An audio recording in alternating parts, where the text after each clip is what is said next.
soir. Galates 5, 22. Salut Kids sans frontières, nous sommes rendus à notre 8e épisode du Fruit de l'Esprit. Mon nom c'est Sam et aujourd'hui on va parler de la douceur. Mais savez-vous c'est quoi être doux? Écoutez bien ça. Oh, salut les amis! En fait, je suis en plein jardinage au jardin de la reine de Chimpokoto. Et oui, c'est Boule. Et puis je suis là pour la partie sur les fruits de l'esprit, sur la douceur. Les fruits de l'esprit qui sont l'amour, la joie, la paix, la patience, la bonté, l'amabilité, la fidélité et la douceur. Oui, aujourd'hui, c'est sur la douceur. Mais qu'est-ce que la douceur? Eh bien, la douceur, c'est de montrer en action que quelqu'un est important. C'est l'inverse d'être brusque, OK? Et puis, les fruits de l'esprit, eh bien, c'est quoi exactement? En fait, c'est si vous avez le Saint-Esprit qui est en vous, eh bien, cela veut dire que vous allez porter du fruit, dont le fruit de la douceur. Alors aujourd'hui, on va regarder comment être doux en action, être doux en parole et être doux comme Jésus. Alors, vous êtes prêts? Suivez-moi. Maintenant, on va aller chanter une chanson avec Paul.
OK, les amis, nous sommes maintenant dans la partie est du jardin de la reine de Chimpokoto.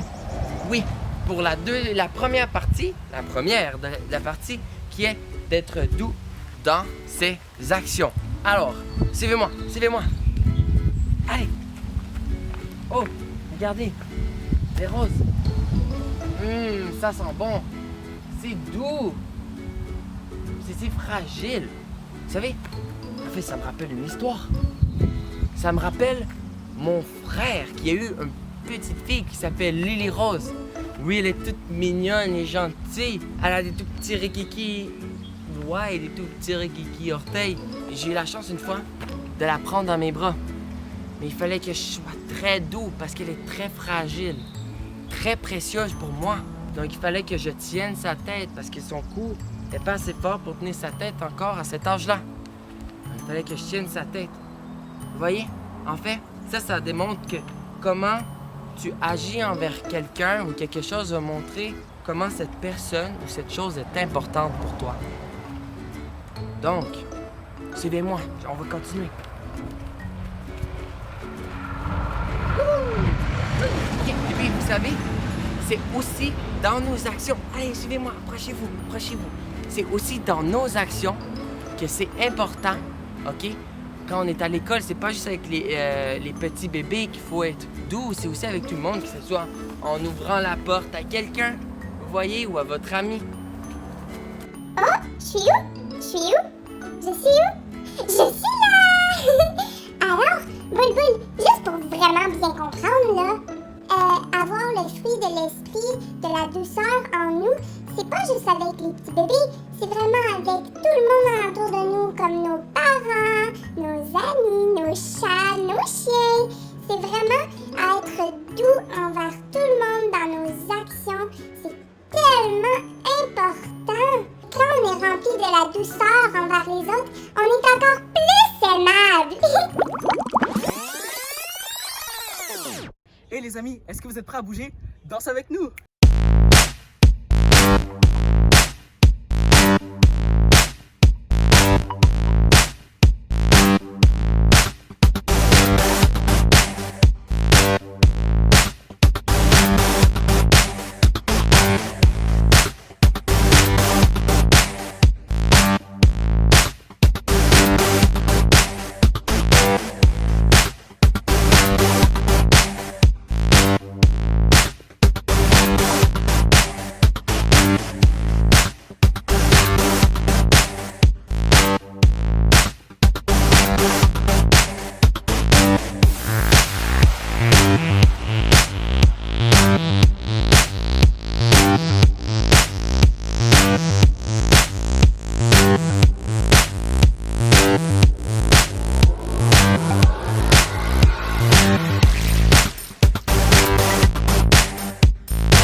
La douceur dans nos paroles.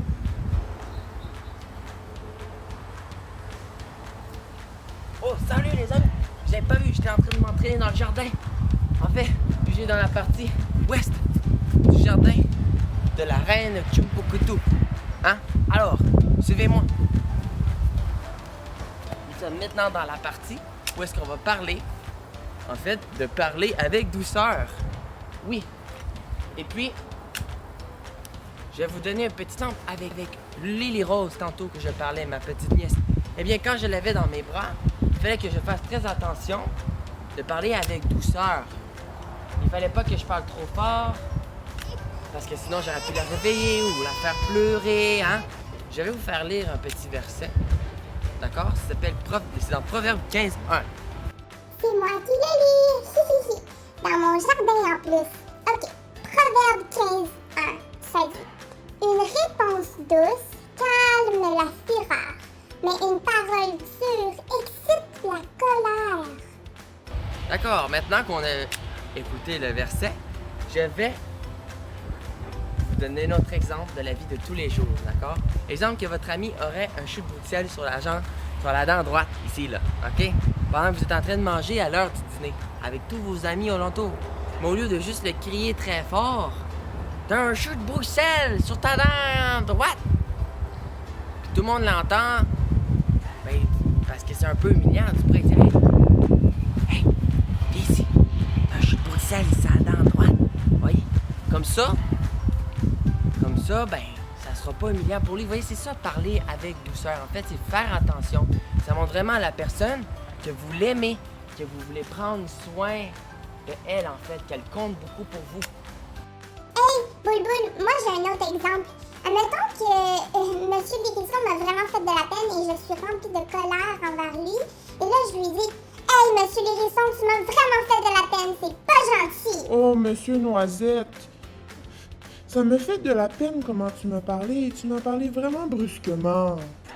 Exactement. Ça, c'est un exemple de comment ne pas parler avec douceur. Quand il y a des conflits, il faut les régler avec douceur. Exemple, j'aurais pu dire: Monsieur Lérisson, ça m'a fait de la peine ce que tu as fait. Je me suis pas sentie bien. Est-ce qu'on pourrait régler notre dispute? Ça, c'est parler avec douceur. N'oubliez pas de mettre le fruit de la semaine qui est le kiwi sur votre arbre.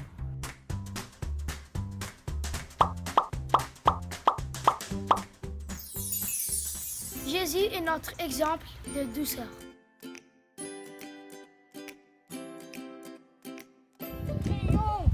Alors, je suis ici pour la dernière partie de cette vidéo qui est d'être doux comme Jésus. Venez, approchez-vous.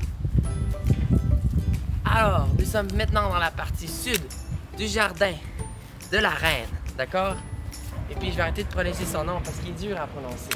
Et puis, je vais vous dire, en fait, il faut être doux comme Jésus. C'est le meilleur exemple d'être doux. Parce que Jésus, dans toute sa vie, il était doux. Il était doux avec les enfants, avec les plus vieux, avec les méchants, les gentils, tout le monde.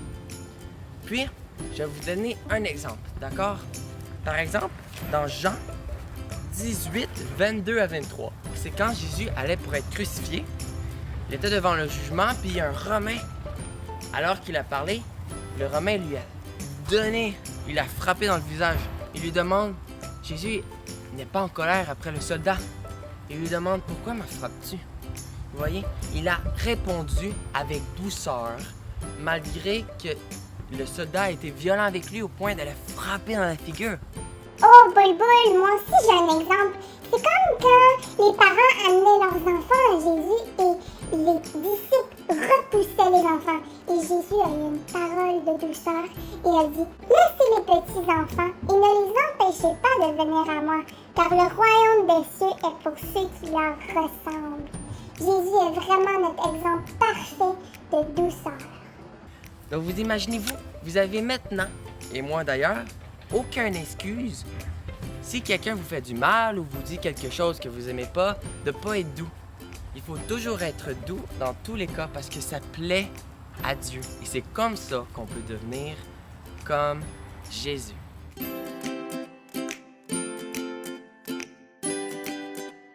Hey, salut les amis! Mon nom c'est Sandra et c'est moi qui va vous donner les défis de la semaine. Alors, la semaine prochaine sera la dernière épisode sur la série du fruit de l'esprit qui sera sur la maîtrise de soi. Et on veut voir votre arbre complété. Donc, le premier défi va être de prendre soit une photo ou une vidéo de votre arbre complété. On a vraiment hâte de les voir. Le deuxième défi est de fabriquer un pot d'action de douceur. Pour ce faire, il te faut un pot, des crayons et du papier. Inscris sur des papiers tout plein de choses que toi et ta famille peuvent faire pour mettre la douceur en action. Par la suite, mettez ces papiers dans le pot. Une fois que le pot est rempli, chaque jour, tu devras piger un papier et faire ce qui est inscrit dessus. Au revoir les amis, bonne semaine! Hey guys, on a appris aujourd'hui comment être doux en action, comment être doux en parole et comment être doux comme Jésus. Il y a beaucoup de promesses qui viennent avec la douceur. Dans Matthieu 5,5, ça nous dit « Heureux ceux qui sont doux, car ils hériteront la terre. » Donc, je veux prier pour vous, pour que vous ayez la douceur de Dieu et que vous puissiez aussi toucher à toutes les promesses qui viennent avec ceux qui sont doux comme Jésus. Donc, Seigneur, je te prie de mettre ta main sur tout le monde qui regarde en ce moment, les enfants, aussi les adultes, pour que ta douceur soit avec nous cette semaine. Pas juste cette semaine, mais tous les jours qui vont suivre, que nos cœurs soient transformés, que nos cœurs ressemblent au cœur de Jésus, que par ta parole, par l'écoute de ta parole, nos cœurs s'adoucissent, nos actions s'adoucissent. Et je prie pour chaque personne qui regarde en ce moment, que la douceur de Jésus-Christ soit avec vous. Bon, guys, on se voit la semaine prochaine. C'est le dernier épisode. Je sais déjà, c'est déjà fini, mais c'est le dernier épisode des fruits de l'esprit. On parle de la maîtrise de soi. Manquez pas ça. Il y a tout plein de choses qu'on peut appliquer dans notre vie. Et la semaine prochaine, c'est la maîtrise de soi. On se voit dans une semaine.